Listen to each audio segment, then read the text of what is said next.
Previously, I platinumed every single LEGO DC game and ranked them on a tier list as someone who has never played them, and y'all really enjoyed that. And I got comments asking for the LEGO Marvel version of that, so I'm down. I will be going for the Platinum Trophy on every single LEGO Marvel game, including the PlayStation Vita versions as well. I've never played these either, so I'll be ranking them on a tier list after each game and give my final thoughts. But without further ado, let's start with... Released in 2013, this is widely considered to be one of, if not the best LEGO game of all time, so I was very excited to see what the hype was all about. With that said, let's get into the story. The game starts with Iron Man chasing the Silver Surfer when he's shot by a ship, causing cosmic bricks to drop from the destruction. It's revealed that Dr. Doom wants these cosmic bricks to rule the world, and he's hired many different villains to help him build his Doom Ray of Doom. This takes us through many very iconic levels, meeting amazing characters, and seeing wild things like MacLeod taking control of the Statue of Liberty, or even a literal jump scare in a LEGO game. Okay, why? Alright, yeah, go ahead. Go ahead, game. Go ahead and do it. We got jump scares in a LEGO game. Wow. Eventually, we defeat Doom, but it's revealed that Loki was actually working with Galactus behind his back, causing the heroes and villains to team up to defeat him. After he's defeated, the heroes give a villain a head start before they're caught again, they rebuild the Silver Surfer's board, and we get a post-credit scene with the Guardians of the Galaxy and Black Panther, and that's the end. This was an amazing start to the LEGO Marvel games. I wouldn't say it's my favorite LEGO story, that goes to LEGO Dimensions, but it's definitely one of my favorites. I really enjoyed every level, with my favorite being the one on the raft. The characters were a lot of fun, and overall, I don't really have any complaints, except for when during the Doom boss, one of the Doom mechs got stuck and had to restart the whole fight, but thankfully not the whole level. And as I completed each level, I got a trophy after doing so here are all of those. I also got a few other trophies during this, which were for completing my first helicarrier skydive, regenerating as Wolverine, and defeating 100 enemies as the Thing. With the story done, normally I like to complete free play, but this time I had to go through the open world. This is because I usually try to get the red bricks before free play, which give lots of buffs like stud multipliers and collectible detectors, but they're found in Deadpool's bonus levels, and I need to collect 200 gold bricks to access all of them. But at the very least, I was able to do the first 4 bonus levels. These are mini adventures that Deadpool narrates over, and these first 4 were pretty fun, and Deadpool is always funny to listen to as well. After I completed them once, I replayed them in free play so I could get the red bricks, but I also collected everything else. Completing these also led to a few more trophies, which were for buying Howard the Duck, playing as Agent Coulson, and completing House Party Protocol, the only bonus level that gives a trophy. Now, I technically could have moved on to free play for the story here, but I wanted to get all of the detector red bricks, so it was time to move to the open world and collect gold bricks. This open world takes place in Manhattan and the helicarrier, and I really like it. It was fun to fly around, and speaking of the flying, it's better than its predecessor LEGO Batman 2, but it still needed some work. It's even accurate to New York as well. I mean, just look at these goated drivers. But one of my favorite parts is the NPCs. I love screwing with NPCs in games, and they usually have some funny reactions, but this one is easily the best. Watch it, buddy. You watch it, buddy. Watch it, buddy. These women are so rude. Dang, what's she speeding for? No, it's over for you now. Don't do that. I gotta teach her a lesson. I gotta teach her what happens when you speed. Watch it, buddy. Watch it. You better watch it, buddy. Anyway, going back to the gold bricks, these require me to complete various puzzles around the city, or simpler things as well. Thankfully, they mark all of the bricks on the map, which is crazy to me because a game that came out a year later could not do that. Sorry, LEGO Batman 3 still annoys me a year later. Eventually, I would also buy the gold brick detector to make this even easier, and after I collected all the ones that were marked, I had to get the ones that I earned from quests. Quests are all around the world, and they require you to do something for a character. After completing them, they give you a gold brick, but in other cases, they'll give you a character or vehicle. There isn't much to say about these, they were just pretty easy, although sometimes a bit crazy, and there are also ones like Maria Hills, where you got a racer, and those weren't the best because the driving didn't feel very good to me, but overall, these were enjoyable. As I worked on these, I got a few trophies as well, like one for unlocking all Iron Man suits, one for creating a custom character, and one for naming them Trevor. As I reached gold brick milestones, I would also go and finish whatever Deadpool levels I'd unlock and complete them in free play, leading me to hit the max stud multiplier and get this trophy for collecting 1 billion studs. Billionaire philanthropist, let's go. Yeah, no one needs to farm for that stuff, just play the game. Having the stud multipliers helps a lot to eventually unlock every true believer status, and of course, buy every character. After a while, I finally finished the last quest, so the rest of the open world gold bricks came from rescuing every Stan Lee in Peril. Just like how LEGO Batman 3 had Adam West in Peril, all of the LEGO Marvel games have Stan Lee in situations that not even he knows how he gets into. Once I rescue him from his peril, I get a gold brick. It was a lot of fun to find these, and he's one of my favorite parts of all the LEGO Marvel games. We all miss you, my goat. There are only 24 in the open world, so the rest of him would have to wait until free play, but there were still more gold bricks to collect, and they came from the races. These require you to reach every checkpoint before the time runs out, and there are two types of them, which are vehicle races and flying races. None of these were hard, although some of the flying races gave me a hard time since, as I mentioned, the flying was a little finicky for me at times, though it could also be a skill issue. But there was one that someone in my chat warned me about. So this is an RC car race, and this guy in my chat was saying it was really hard, so let's see how it went for me. Oh gosh. Okay. Okay, I see. Okay. Why does it control like this? I can't even turn... I tried to turn left and it didn't let me turn left. More the controls of this than the actual difficulty. Yeah, oh, okay. I see what he was talking about. At this point, I was starting to agree with him. But then, things started to click for me, and I got this run. Okay, but I'm getting it though, I'm getting it.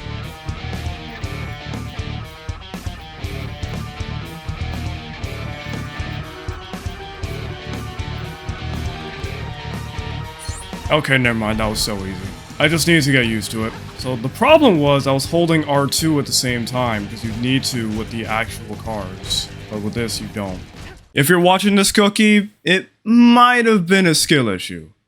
Anyway, with the races done, all I had left was to collect all of the characters and vehicles. Before I did this, I finished up the Deadpool bonus levels, which also gave me my final True Believer status. The characters and vehicles just came from more puzzles and quests, so nothing new to mention here. However, there are also bosses you can fight, which also reward you with characters. During one of the bosses, I accidentally did this. Oh, I just knocked him off the map. Well, that's not what I meant to do. I even fight him now. I think I messed him up by accident. Oh well.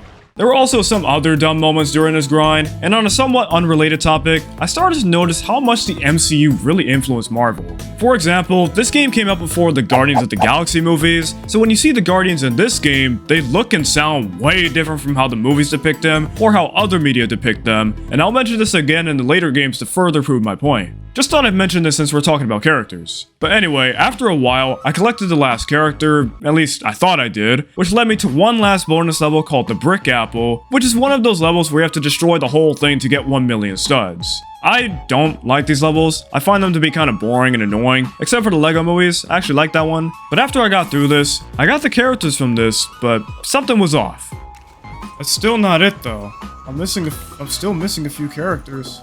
Yeah, so I was still missing someone even though I cleared the whole map. I knew I was missing Stan Lee, but I didn't know who this was, nor did I care, so instead I finally moved on to free play. If you're unaware of what free play is, it's where you can go back through all of the levels and play as whoever you want, allowing you to get collectibles that were inaccessible. Here, I needed to collect 10 mini-kits in each level and rescue Stan Lee, which would also give me the remaining gold bricks. I really enjoy free play, and with these levels being fun in general, I never got bored with this, and helps I got all the detectors as well. There were a few weird things that happened, like this mini-kit where you need to kill spiders. I couldn't kill this one, so I had to restart, but the weirdest one was this. 11 out of 10 mini-kits? Huh? What? 11 out of 10 mini-kits? Okay. What's even crazier is that it isn't just bugged there. It's on my actual save, so that's pretty interesting. But after a few hours, I finally finished the last level and earned a trophy for saving Stan Lee from every peril. Stantastic! Let's go. So with free play done, I had to find that last character, and there was a gold brick I was missing too, and it turns out they weren't on the map. They were high in the sky. Why they decided to put these here, I couldn't tell you, but I definitely wouldn't have found these without a guide. But now that I had every character, I just needed to buy them, which earned me a lot of trophies. And any trophies that pop? Avengers assembled, after purchasing all the Avengers. and we'll just keep going. Bad luck. That is Black Cat. Let's keep on going, keep on going. To me, my X-Men, that's all the X-Men purchased. Guardians of the Galaxy, that's all the Guardians. Nice, nice.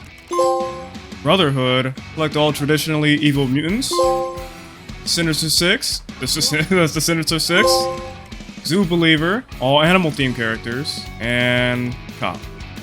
Now I got all the characters. Every single one. Let's go. With those out of the way, I had a few miscellaneous trophies to clean up. There are kind of a lot of these, so I won't mention every single one here, but the most notable ones were for turning into Stan Hulk, since it's Stan Lee, performing Hulk's special move on Loki. This was annoying because he just wouldn't do the right move. And turning into the Hulk 50 times. This was a little bit of a grind. And with all those trophies out of the way, all I have to do is buy Captain America's bike, and that's 100%. Here we go. You win a no prize, and... Have you ever tried shawarma? There we go. There's the platinum. I still think Excelsior would be a better trophy name, but maybe one of the later games has that name. Who knows? My in-game time says it took me 28 hours to get this platinum, and my PlayStation says it took me 32 hours to get this platinum. So, what do I think of superheroes? It's an S-tier game, obviously. This was a very strong start to the LEGO Marvel games, and I should have played it way sooner. Hopefully the other games can live up to it. But that's not all for Marvel superheroes. Let's hop on the PS Vita for LEGO Marvel Superheroes Universe in Peril. Also released in 2013, this is a totally different version of the game for handheld devices, as you can easily tell. Normally I wouldn't cover the same game twice, but since it's different from the normal version, I thought I'd cover this as well, especially since I've already covered LEGO Vita games in the past. In terms of the story, it's the same as the normal version, so I don't have an opinion on that. Although one thing I noticed is that some cutscenes are just not in this version. For example, they skipped the cutscene that introduces the X-Men. This of course isn't a problem if you've played the story already, but if this is your first experience, you lose some context, and I'm not a fan of that. But speaking about the gameplay, as you can tell, it is way different. If you've watched my Ninjago Vita video or played Nindroids, this game has the same style. You also have access to super moves and tag moves. Super moves are special abilities charged by collecting studs, and when you activate it, you'll do a very powerful attack, and tag moves allow you to tag your other character in, causing them to do their super move. Oh, and by the way, you can only use these two characters. You can't switch mid-level. There are 45 short levels in total, split into 3 across 15 chapters, and I got a trophy after completing each chapter, so here are all of those. I also got a few other trophies during this, which were for finishing a level as Banner, tagging in Wolverine to finish the Abomination, having Cap and Human Torch on the same screen, and completing all challenges in a level, which I'll explain later. But there's one huge problem I didn't mention. So in Nindroids, if you die, you just respawn like any other game. But here's the thing. Sorry, but for real, the thing is in this game, you fail the level if you die, forcing you to restart. Who on earth thought this was a good idea? So if you get low, you need to try to find health ASAP, otherwise you're cooked. Can't find any health? Well, sucks for you. Are you serious? Does that count as a fail? It's a level complete and a level failed. Wow. And prioritize the fail. And it doesn't help that stuff like this can happen too. Dude, are you kidding me? This game's stupid. This game is stupid. So you're telling me you're going to deal damage to me while I'm in the middle of a black screen?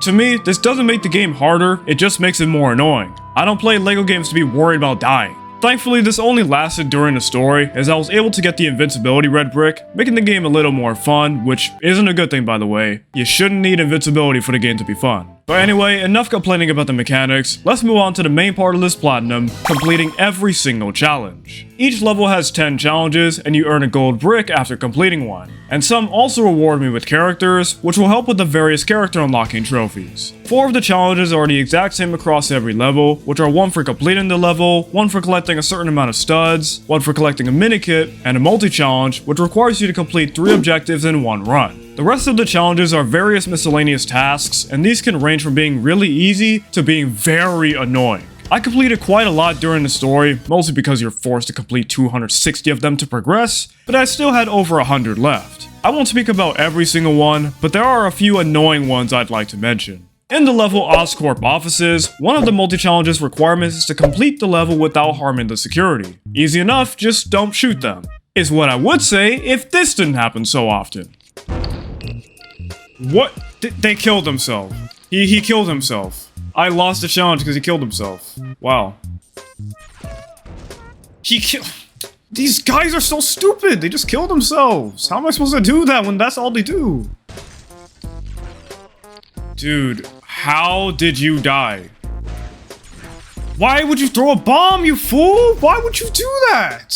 Just so you know, this was all while I was following a strategy as well. You cannot blame this on me. This is 100% on the AI. It's not my fault their aim sucks.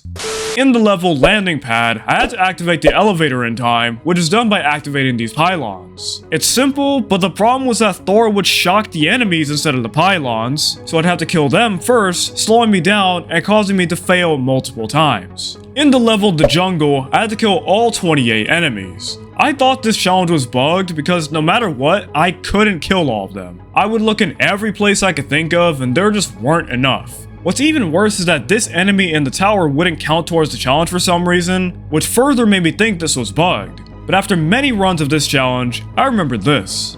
Wait, what the heck? I forgot about Stan Lee! Oh my gosh, I forgot about him. I'm so glad I flew out of there. So it was always me. I completely forgot he had enemies on him. Good to know it wasn't bugged, but that dude in the tower sucks. Now I want to lump some levels together since they all have one thing in common, a tough stud requirement. So unlike any other LEGO game, this game has no stud multipliers. I'm assuming this is to make these challenges harder since it's so easy to buy everything from the shop, but it definitely sucked. I would destroy every object and kill every enemy and barely miss the goal. The way to maximize my stud earnings was to build up my combo. Your combo goes up the more hits you land, which means that I need to run weaker characters to build it up. These didn't take super long, but long enough to be mentioned. Before I get to the hardest challenges, I do have some honorable mentions. The first one is during Stark Labs, and I was trying to get the time requirement for the multi-challenge. Well, look at this garbage.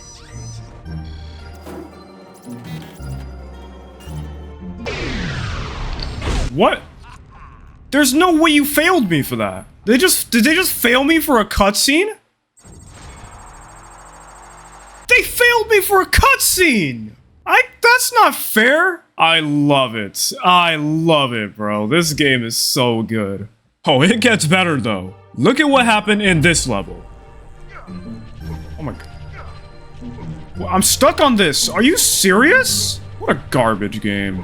What a garbage game. I get that this is a Vita game, but that's ridiculous. Anyway, the final challenges I want to mention are the time requirements on the Abomination and Green Goblin fights. The time itself really isn't hard to beat, but the problem is the fights themselves. These guys will constantly block attacks, and there's no way to force them out of it. This slows down the fight so much, causing so many fails. Abomination wasn't too bad, but the Goblin was way worse because not only did I need the time requirement, but I also needed to defeat 3 enemies with 1 super move. So combining wasting time getting studs for that, gathering the enemies up, and Goblin constantly blocking, this made for a very frustrating challenge, and on one run, this happened.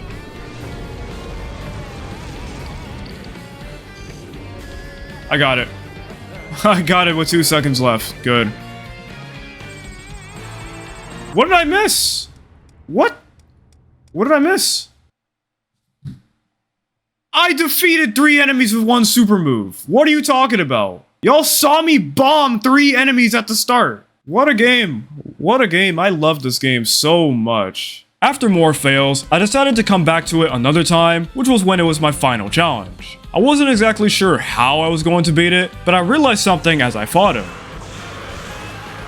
Ooh, that was good, that was good, that was good. He didn't block at all. Maybe I just need to be really far away for him to not block. This was a huge discovery, and thankfully, it paid off. Yes! Yes, yes, yes! Let's go! First try! Avengers and the rest assembled! Superhero! Let's go, dude. Some of these challenges absolutely sucked. Besides those trophies, I got a few others throughout, which were all of the character unlocking trophies, completing all challenges in 20 levels, walking past Deadpool as Deadpool, collecting all red bricks, and defeating Galactus as the Silver Surfer. With all of the challenges done, I just needed to buy everything to 100% the game, but you can see that trophy counter. I had to get a whopping 20 miscellaneous trophies first. I'm not going over each trophy, we'd be here for ages. Besides, they're all tasks as simple as tagging in a certain character or beating a boss as a certain character. However, 2 trophies were just there to waste time, the first being Prisoners of Dr. Doom, which required me to defeat Dr. Doom as each member of the Fantastic Four. I have nothing to say about this besides just why. They aren't lying about that trophy name though, I did feel like a prisoner. Say that again? And there was also Hawkeye the Marksman, which required me to beat the Stark Tower levels with Hawkeye as a tag partner. Again, why waste my time with these? But anyway, after I finally got all the miscellaneous trophies, all I had to do was 100% the game. Stan Lee, Storm, I think that's all the characters. And now I need to buy the super moves, and we'll have 100%. Where's the last super move? Did I miss a character? Oh, did I miss a character? Oh, never mind. Backed and boarded, and you're fabulous, no prize. Thank you. Get me off this game. I don't want to play this anymore. I don't want to play that anymore. Get that out of here. What a game this was. Obviously, I didn't have to play this, but I wanted to give it a shot out of curiosity, and now I know it wasn't worth it. It is a Vita game, so it does have some limitations, and I'm not trying to compare it to the console games, but my dislikes stem from mechanics that easily could have been better, as proven by Nindroids. With that in mind, this game goes in C tier. Now let's get back into the main console games with... Released in 2016, I've heard some pretty mixed things about this game. People either love this game, or they hate this game. Of course, I wasn't gonna let either side influence my thoughts on the game, so without further ado, let's get into the story. Unlike superheroes, this game's story is directly pulled from the first 2 Avengers movies, which I'll admit I haven't actually watched, but this game did make me want to. I'm just not very good at keeping up with movies. Anyway, those who have watched already know what the stories are. I'm not going into every detail, but it takes you through many iconic scenes from the movies, with some LEGO humor sprinkled throughout. I'm not gonna give an opinion on the narrative since it's just the movies, but I enjoyed playing through the levels. Now, I didn't love these levels, but I thought they were serviceable. There were some that I felt were kind of unnecessary though, but to be honest, I wish they didn't use the movie dialogue. I found that the creativity of original LEGO stories just wasn't there because they're confined to the movie's dialogue and structure. If I wanted to go through the movie's story, I would just watch the movies, you know? Anyway, here are the trophies for beating the story. I also got a trophy for getting my first true Avengers status, and one for transforming into the Hulk. There were also 3 bonus levels based on other MCU movies, these being Iron Man 3, Captain America the Winter Soldier, and Thor the Dark World. These levels were good as well, except for the Thor one. I found that one boring, but what do you expect from a level based on the Dark World? But here are those trophies. However, if you know the trophy list, you'll realize there's a trophy missing. That's because during Rail Hydra, I got soft locked and had no way to get out, so I had to restart from a checkpoint. I didn't realize that you don't get the completion trophy if you do this, so it didn't pop. But I thought it'd be funny to have a story trophy as the last one, so you'll see it at the end. With the story out of the way, this time I decided to do free play. The red bricks aren't locked by progression this time, so I was able to get the collectible detectors way earlier. So as always, I had to get mini kits and Stan Lee and Peril, and get True Avenger on every level, but I also needed to collect 3 character tokens in each level and get the red bricks as I mentioned earlier. However, the way to get red bricks is different. You have to complete a quest for the collector, which requires you to collect something for him, and after you do so, he rewards you with a red brick. Overall, free play was good, but one awesome thing about this game is that you can choose which part of the level you want to play. This was also in LEGO Batman 3, and it's awesome if you only need collectibles in the last section, for example. Surely they'll keep doing this in future games, right? At one point, I accidentally got this trophy. Born yesterday? Play as Vision, both Oh, I did not mean to do that. And once I finished the final level, I had to get 2 trophies before moving on, the first one being Going Nowhere, which required me to turn all the red bricks on at the same time. This. Going Nowhere. And the other one is Perfect Panopictagraphist, which required me to view all the minikit comics. And last one. Perfect. I'm not gonna read that. Now it was time for the rest of the collectibles, and unfortunately, they're not in an open world. It's a bunch of hub worlds. I did not like LEGO Batman 3's hub world, so this was very disappointing to see. There are 8 hub worlds to go through, each with 4 types of collectibles to get. Gold bricks, Stan Lee and Peril, vehicles, and character tokens. There is no big map, only the mini-map in the corner, which isn't a big deal on most of the worlds. There's one that could use a big map, but you have the collectible detectors if the mini-map isn't good enough. The gold bricks and character tokens are found through puzzles, boss fights, and quests, and this is such a simple but very welcome feature. The quests mark where you need to go. I know, so groundbreaking, but I gotta keep pointing it out since LEGO Batman 3 couldn't do it. Stan Lee is the same as the other games, just help him out of his perilous predicaments, and the vehicles are found through races. Overall, I didn't mind the hub world grind. Each world took about 25 to 40 minutes to complete, and each world felt decently unique, though I still prefer open worlds to these. It probably also helps I was just slumped in my chair watching YouTube on the side.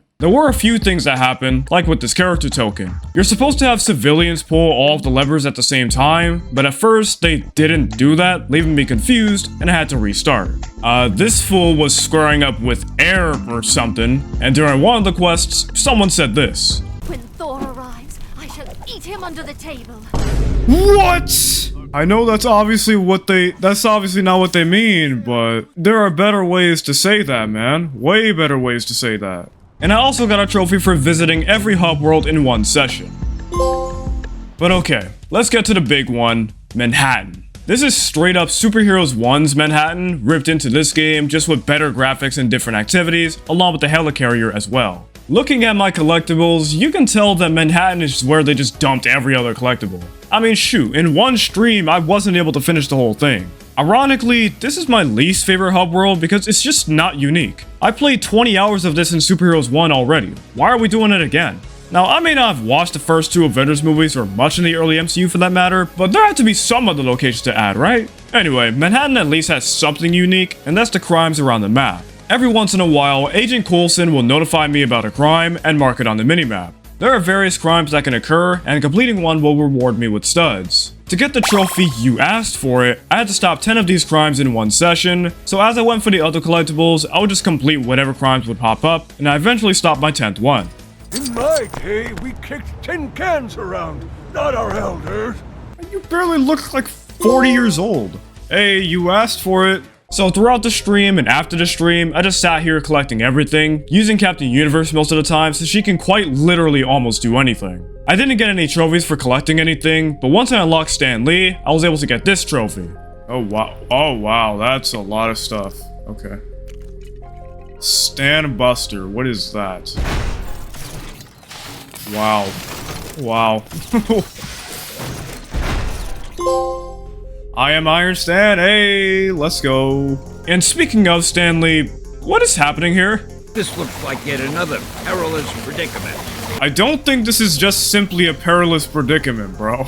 This looks way more than perilous. Come on, this is just insane. You shouldn't even be alive. Besides that, there are some quests I'd like to mention, like this one where I had to guide civilians through clouds. This was a little annoying, and the big set of Agent Carter missions. They have you going back in time to her heyday, making everything black and white. These were really cool, but I do think there were a little too many of them. But anyway, after hours of grinding, I finally got 100%, which won't earn me a trophy until I witnessed the stud fountain, so now I had a bunch of miscellaneous trophies to earn. Just like Superheroes, there are way too many of these for me to mention every single one, with most of them being for playing as certain characters. The best trophies were the 2 relating to custom characters. Thor's hammer. Here we go, create a superhero, and then let me play as this fool. Be this one. Be worthy. Nice. And with all the miscellaneous trophies out of the way, I just needed to witness the 100% stud fountain. Here we go.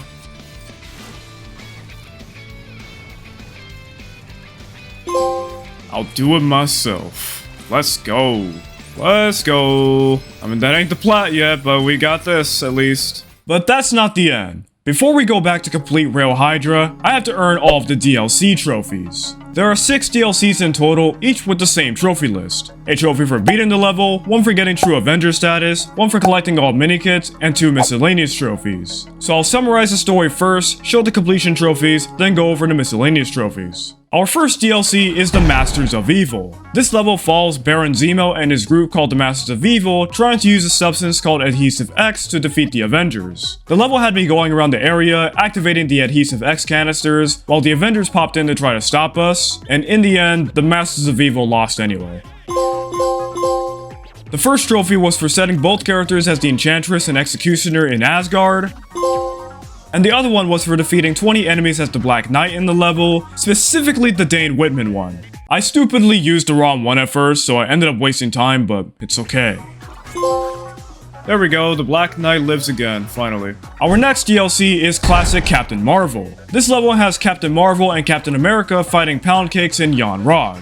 I mean, that's an oversimplification, but come on, I'm not going over every little detail.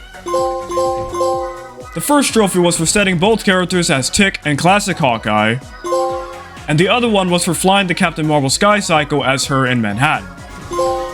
Next up is the Ant-Man DLC. The story starts with Ant-Man's homie Luis explaining how Ant-Man found his suit, and how a man named Cross wanted to use the tech to create yellow jackets to sell, so Luis and Ant-Man go to Pym-Tech to stop him. We make our way through the facility, and the level ends with a QTE fight against Yellow Jacket. The first trophy was for setting both characters as Hank's Ant-Man and Janet's Wasp, and the other one was for writing Anthony as Scott's Ant-Man. The fourth DLC is Classic Black Panther. This level has Black Panther and Shuri trying to take down Claw. I know I haven't mentioned my thoughts on any of these, but I gotta say, this one's kinda boring. The lead up to the end wasn't very interesting, and I didn't enjoy the Claw boss fight. The first trophy was for finishing a race using the Black Panther Sky Cycle, and the other one was for defeating 20 enemies in the level as Killmonger.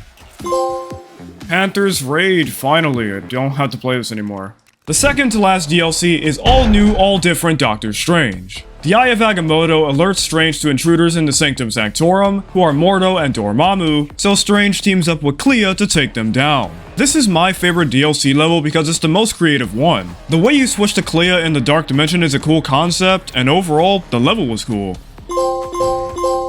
The first trophy was for setting both characters as Mordo and Dormammu, and the other one was for freezing Dr. Voodoo. And our final DLC is Agents of S.H.I.E.L.D. This DLC follows Season 2 of the Agents of S.H.I.E.L.D. show, so if you care about spoilers for an 11-year-old season, maybe skip ahead. But the level has Melinda May and Gemma Simmons trying to stop a woman named Skye's parents. Throughout the level, we deal with Skye and her Inhuman team, and save our agents, leading to us encountering Skye's parents and another Inhuman, and we were able to stop their plans. Oh, and when I was going for the minikits, this lovely thing happened. Log entry. I did not know that was going... I forgot that instantly puts me to the next part. Wow. And the game crashed. Wow. I love it, bro. I love it. The first trophy was for setting both characters as Leo Fitz and Gemma Simmons, and the other one was for flying the bus as Melinda May. Just need you to drive the bus. I wasn't playing as her, but I'll take it. With the DLC done, all I had to do was replay Rail Hydra.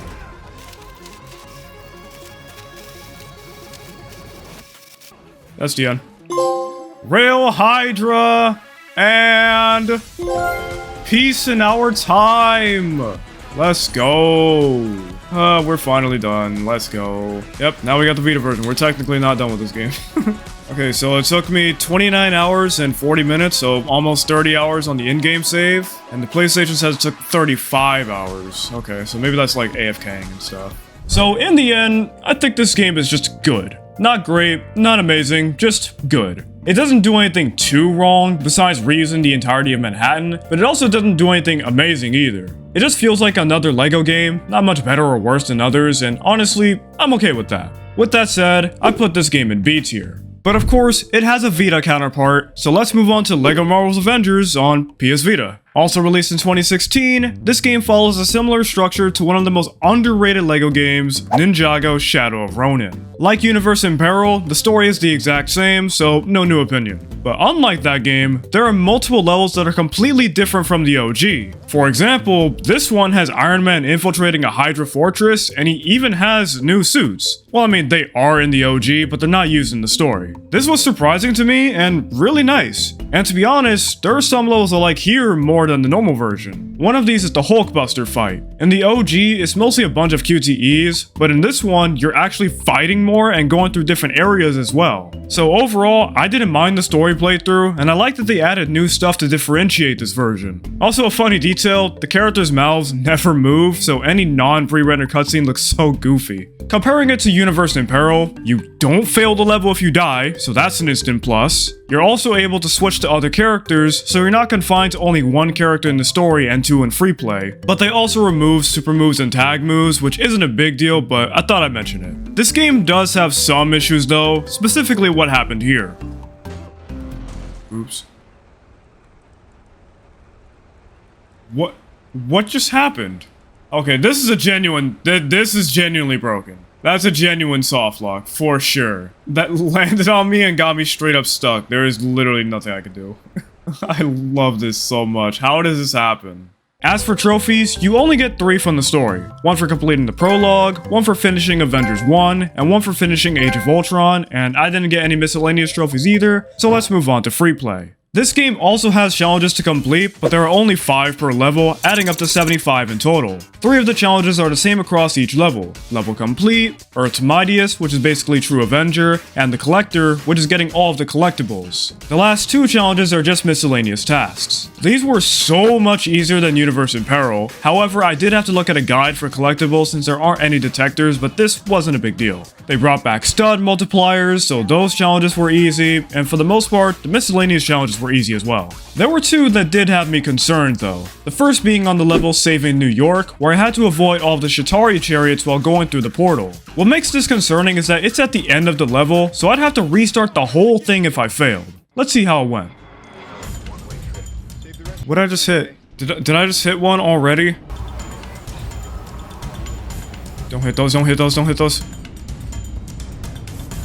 I got it. Okay, I got it. I thought I hit one at first. That really would have annoyed me. I did not want to redo that level again. That was a long one. The other challenge is on Soul Chase, and it requires me to save all of the civilians from the train. This is also at the end of the level, and I had to have a decently fast reaction to save these people, so let's see how this one went. 15 people, and they passed by a little quick. Just gotta pay hyper attention to this. Right, I heard that. Right there. Ooh, that was close.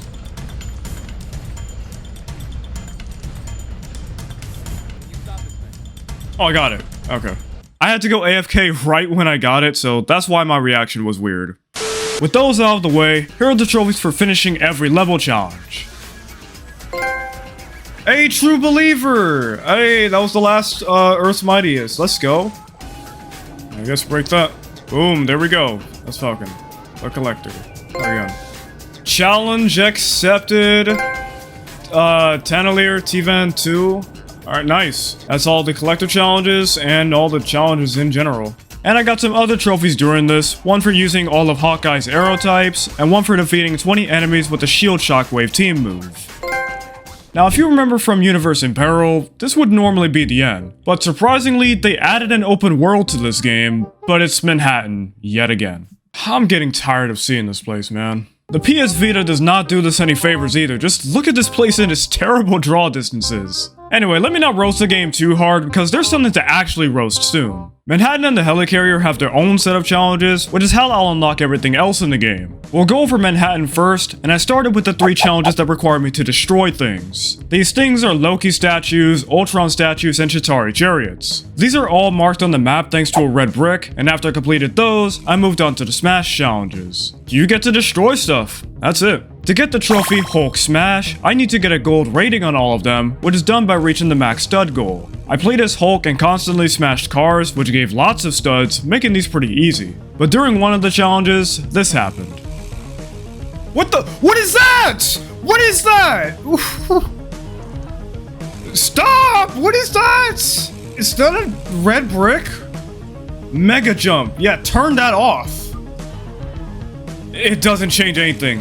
What is happening? The trophy won't pop until I do all the ones on the helicarrier, so I moved on to the races. I have to get a gold rating on these as well, and for the most part, these were also easy. The only wonky ones were the flying races because the flying is really sensitive, and there are these races that require you to jump between platforms. One required near perfection to complete, so that was annoying. But once I finished these, I moved on to the general collectibles, which is when I realized that collectible red brick is useless. That red brick only marks the statues. It doesn't mark anything else, and there are dozens of things to collect. Y'all know LEGO games are known for having a lot of collectibles, which is why the detectors exist. So why would they remove that? Thankfully, PlayStation Trophies has a whole guide dedicated to this, with maps marking every collectible and a text guide as well. Huge shout out to these guys because I don't think I could tolerate having to find over 100 collectibles without that. You have stuff on top of buildings, on the side of buildings that even crash your game, and little cards around too. This is wild without a guide or detector.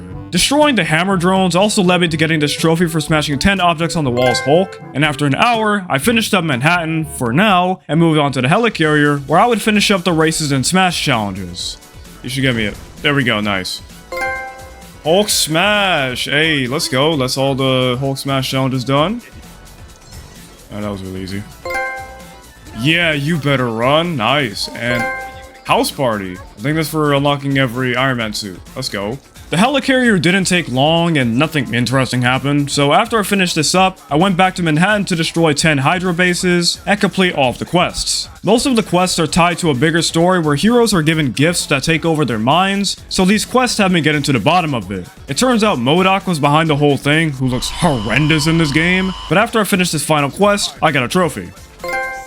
It's all connected. And after one of the quests, I unlocked my final vehicle. The last challenge I had left was to bounce on the last Springer, which had me going all over the city because I lost track of which one was missing, but after a few minutes, I managed to find it. Oh, that was it. Key to the city. Nice. I don't know how I missed that one. Now I can buy the last character. Pepper, boom. Alright, we got all the characters. I don't think that gives me a trophy, but that's 99.7. Ow, how's that 99.7? What am I missing now? I must have thought this trophy was for 100%, but it's for getting every character, and as you can see, I had every character. I checked many times and couldn't figure out who it was, until I checked Iron Man. It's Mark V. Oh my gosh, it's the Mark V. I didn't clock this at the time, but remember, I got a trophy for unlocking every Iron Man suit earlier. I'm not gonna question this stupid game anymore. Here's the trophy. There it is. Extended Universe. There we go. Now that I 100%ed the game, you know what's left by now. 18 miscellaneous trophies, and I'm not going over every single one. I stayed in the final level for most of these because enemies spawn infinitely here, so I was able to get all the combat trophies, including one for doing all of the teamwork moves, and I also want to mention Hail Hydrant, which required me to destroy 25 fire hydrants. I just find this one funny because I used the game's bad draw distances to my advantage by going back and forth between the same hydrants. But after half an hour of this mess, I destroyed 10 objects with hyper jumps to get my final trophy. Grand Slam and shawarma time. Let's go. Finally done with this. Nice, dude. Nice little fun trophy to end it off on. It took me 9 hours and 46 minutes to get this platinum. Alright, so let me get this out of the way. I'm putting this game in B tier, but not for the same reasons as the OG. If the game had ended after free play, I probably would have put this in A tier because as a Vita game, it's pretty decent. But the open world drags it down. I know the devs tried their best with what they had, but the open world feels empty, and I can't excuse not having a detector for the collectibles. But would I take it over Universe and Peril? Absolutely. Now let's move on to our final game.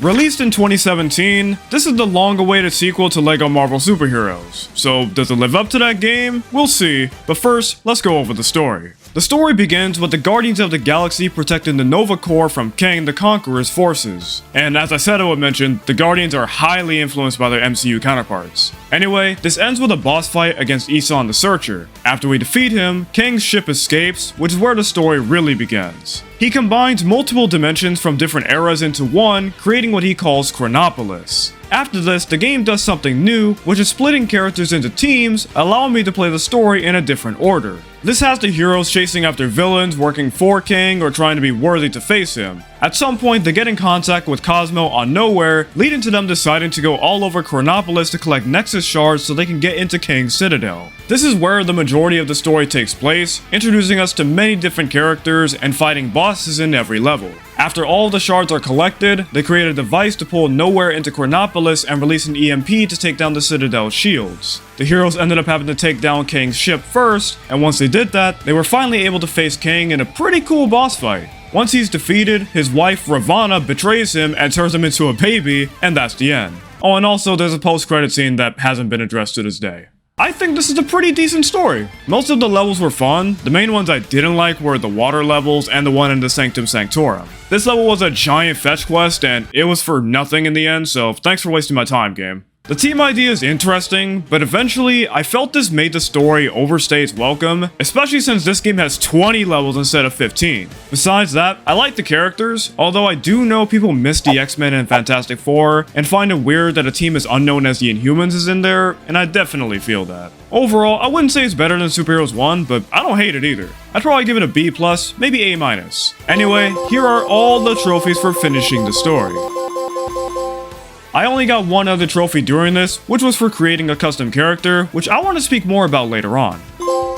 I have to mention this though. While I was streaming, this happened. Rugged Eagle? Yo, what's good? Hope you're doing well, man. Didn't expect to see you here. Can't say long, hope stream goes well, everybody. Subscribe and drop a like for this legend. Thank you, man. Glad to see you here, and I hope the rest of your day goes well. Yup. A big LEGO YouTuber, Rugged Eagle, joined up. If you want to see moments like this live, check out my streams every Friday through Sunday at 1 PM Pacific time. Unless I'm editing a video, I know I haven't streamed in a few weeks. But now, I had to collect everything across Chronopolis, but before I did that, I had to activate every map point so I could see every collectible.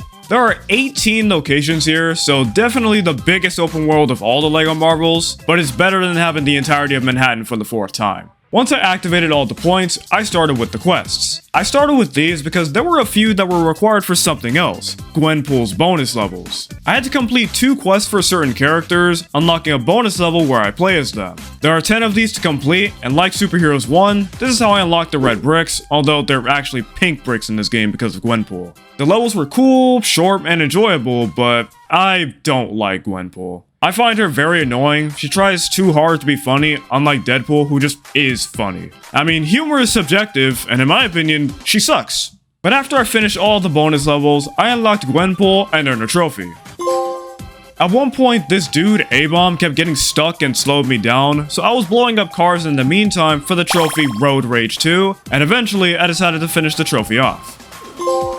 And now I have to complete all of the other quests. These range from combat quests, gathering clues for people, fetch quests, and other miscellaneous things, and I get a character after completing one. Sometimes they require me to customize my character a certain way, and on that topic, the custom character is dope in this game. Similar to DC supervillains, you can add many different abilities to them, but in this game, you can add almost, if not literally any ability you want. So I made them fly, be invincible, fire lasers, just literally anything, and this is easily one of my favorite parts of the game. But going back to the main topic, I mean, the quests were alright. Maybe it was LEGO game burnout, but I found them kinda boring. They were repeating the same type of quests over and over, never making them interesting either. I don't think there were as many in the previous games, so that could definitely play a part in the repetition. But anyway, I didn't get a trophy for finishing the last one because the actual last quest was tied to something else, but I got other trophies during this. Since there were so many enemies around, I got a trophy for defeating 100 enemies as Gladiator Hulk, and another for defeating 30 enemies as Nathan Garrett's Black Knight.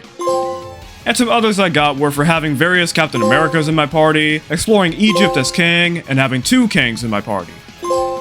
With those out of the way, I moved on to the puzzles. They're exactly what they say they are, and how I get most of the gold bricks. Straight up, there are way too many of these. They don't repeat themselves like the quests did, but it doesn't matter when there are an unnecessary number of them. Most of them were easy, some I liked, some were genuinely confusing, and others I just hated. As a side note, this game really needed a toggle for what shows on the map. I got confused by how many icons there were on the map, and it doesn't help that they keep the completed activities on there as well. Two puzzles had me furious, the first one being this one. So I needed to mind control two sets of characters to activate the gold brick. This was so finicky for no reason. It wouldn't let me control them a lot of times, they would walk off the buttons, and overall it was confusing. Screw this challenge. But the worst one by far is this one in Lemuria. I needed to make sure every light was green by pressing the buttons, but every time I pressed one, it changed another one. I'm not kidding when I say this. I got it to a point where it was near impossible to solve. No matter what button I pushed, I would never get them all to be green, and I was at it for over 30 minutes. Literally nothing I do works. I'm done. After that outburst, I had to restart the puzzle and follow a guide on how to solve it. Wow. At one point, I really wanted to get a trophy, so I got this one for playing as both Big Groot and Small Groot. And thankfully, after 8 hours of grinding these puzzles, I finally moved on to Stan Lee. Thankfully, his puzzles weren't annoying, so I have nothing bad to say about these, and he rewarded me with even more gold bricks. So at this point, normally I would only have the races left, but not this time. I also have challenges to complete. That doesn't sound bad. It's gotta be like 10 or 15 like DC supervillains, right? Wrong. I had to complete 25 challenges. All this while I had the races, free play, and DLC left. This game just doesn't end. These have me doing even more random tasks like completing quizzes, unfreezing civilians, flying and swimming through rings, and they don't mark a single one on the map, so I had to keep a guide up the whole time, except the bosses, though you unlock most of them by cleaning up the map, so they kinda have to mark those. To be real with you, these were not fun. The fact that I was streaming this the whole time made it more bearable, but 25 is way too much, man. The only good challenge is Rapper Roundup. This required me to judge 5 stages of a rap battle tournament, and it was interesting. None of the raps were actually good, but we were just roasting everyone and ironically actually judging them. And in the end, we chose Creative to win because listen to how good this is. Kickity kick. Kickity kickity kickity kickity kick. Completing 10 of the challenges earned me a trophy, and one of them was tied to the final quest earlier, so I earned that trophy as well.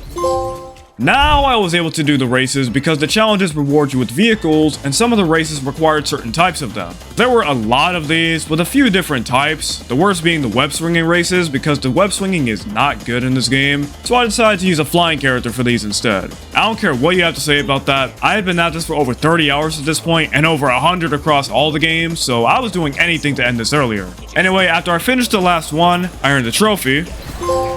Time waits for no king. They really love their king jokes. And the races rewarded me with the final characters in Chronopolis, so I bought all of them and finally moved on to free play to get the True Believers, mini-kits, characters, and the rest of the Stan Lees. The story is the best part of the game, and you know I like free play, so this was far more enjoyable than the open world. There were some weird mini-kits to get, and some clever ones I liked, but it wasn't without its issues, and there are 2 big examples of this. So in level 19, there are these enemies that will lock you in place, and at the time, I didn't realize you could kill them when their shield disappeared, but they caused this to happen. We aim here. Dude.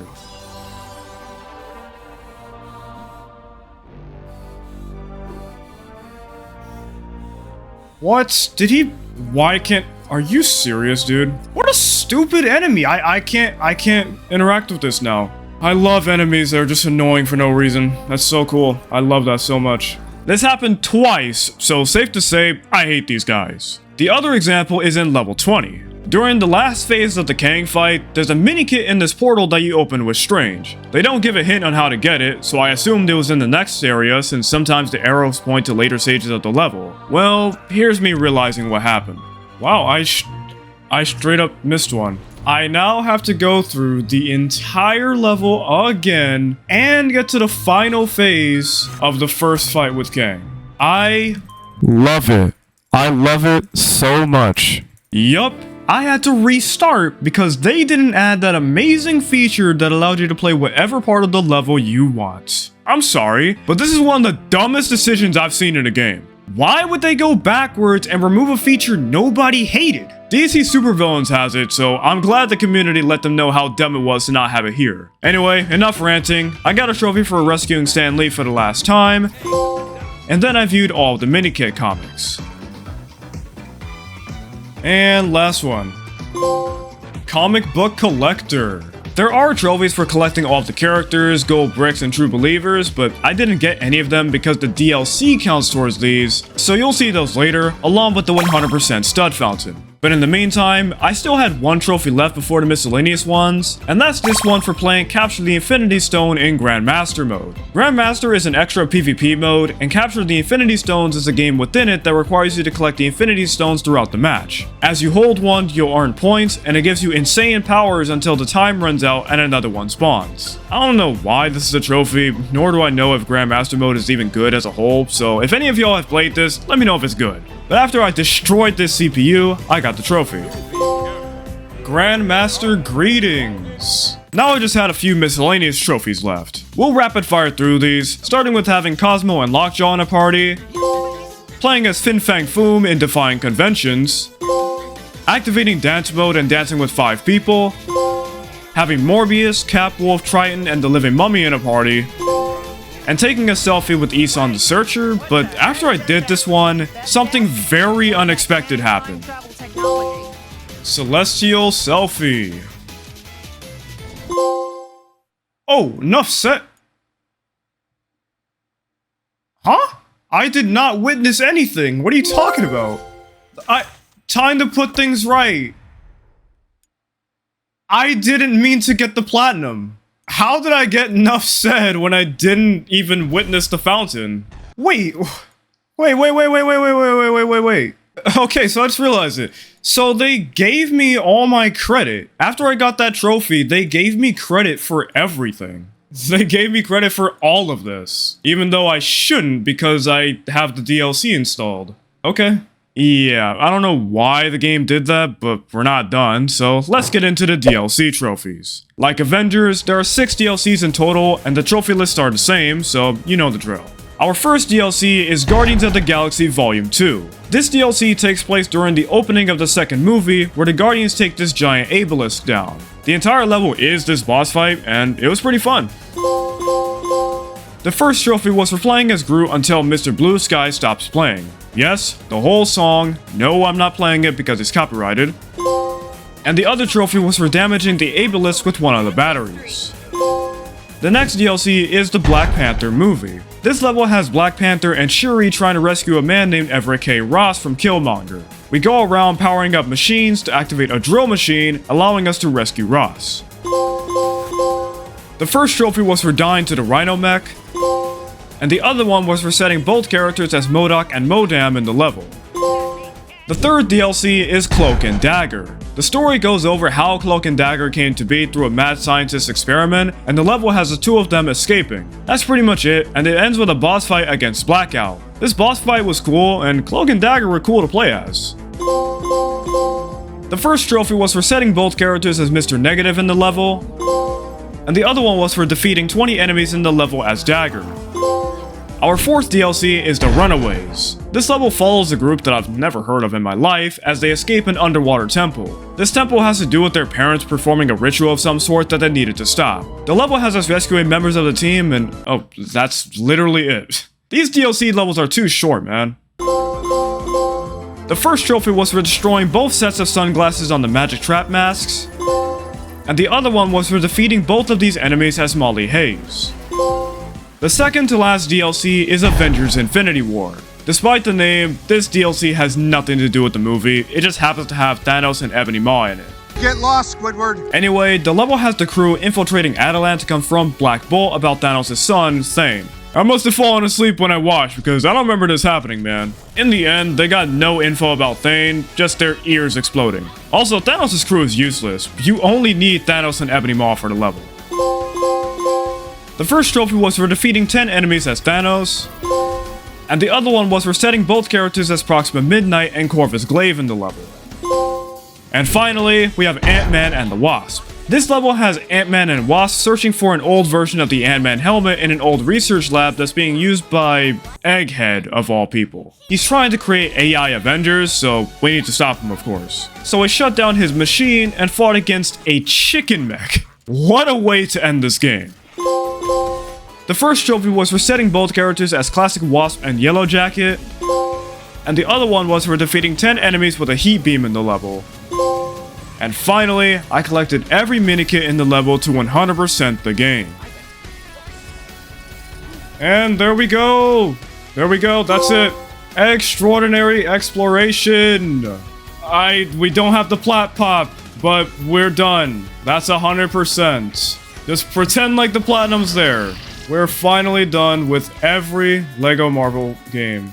And just because I didn't do it earlier, I decided to activate the 100% stud fountain, so just pretend like the platinum popped here. My in-game time is absolutely messed up, so we're not even gonna really talk about this. But my PlayStation says it took me 56 hours to 100% this game. This game is just disappointing to me. It starts off great with a mostly fun story, good characters, cool roster, and if the game just ended at the story, I probably would have put this in A tier. But that cleanup phase just drags it down so much. Way too much to collect without any real purpose, going backwards with free play, just overall, this game should have been better. I'm putting this game in C tier, though it could also be a B-, but it's unfortunate that LEGO Marvel peaked with its first game and hasn't been able to top it since, at least in my opinion. And that is every LEGO Marvel Platinum done. I probably shouldn't keep doing all these LEGO games in a row to avoid burnout, but whatever, it's for the content. Let me know your thoughts on the games in the comments, and remember to be respectful. Just because I may like or dislike one game that you like or dislike doesn't mean we gotta hate each other. Everybody's free to have their own opinions, and yeah, that's all I have to say on that.